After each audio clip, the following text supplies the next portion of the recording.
G'day, Professor Joseph Drew. This video is made for my friends at Leeton.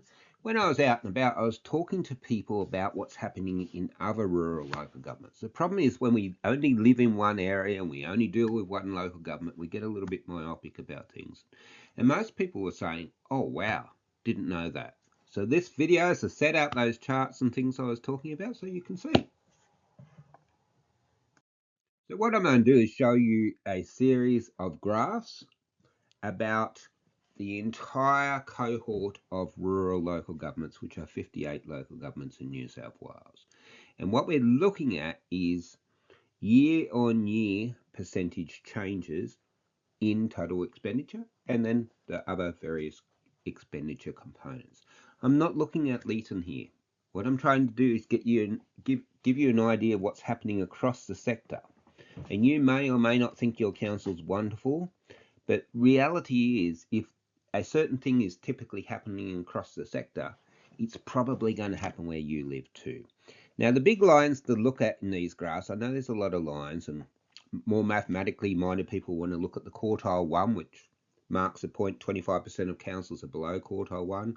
And we'll want to look at quartile 3, 25% of councils above quartile 3.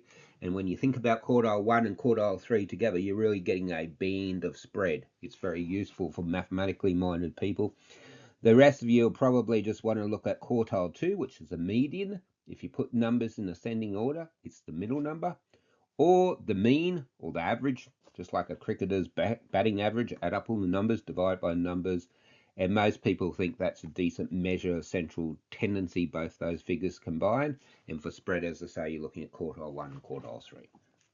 So when I'm talking about typical outcomes here, I'm talking about the median and the mean.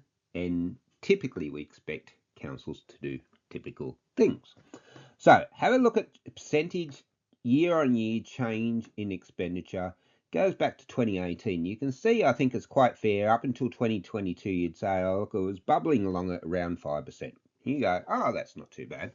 The problem is your rate cap was never 5% during that period. It was typically 2%, 2.5% some years 1 point something percent.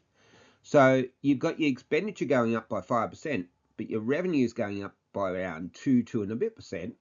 And you keep doing that year over year after year, obviously you're going to end up with a problem at some stage. So that was problematic in itself. But look at what happened after 22, in 2023 and 2024. The typical council in 2023 in rural councils in New South Wales, according to audited financial statement data, the typical council had the expenses go up by over 15%. And 2024, the typical council had their unit expenses go up by around 10%.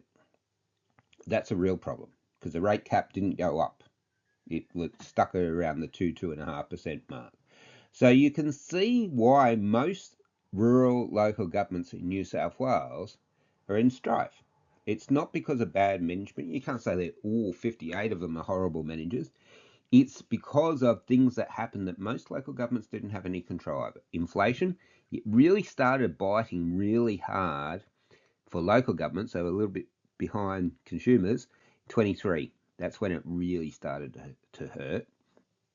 And at the same time, we had all the COVID spending, profligate spending that should never have happened. I warned people on my YouTube site not to take the money, but most local governments did, urged on by the media, state government and federal government. It takes a while to get going that and for the ongoing cost to start being imputed and things, and that's what's coming through now as well.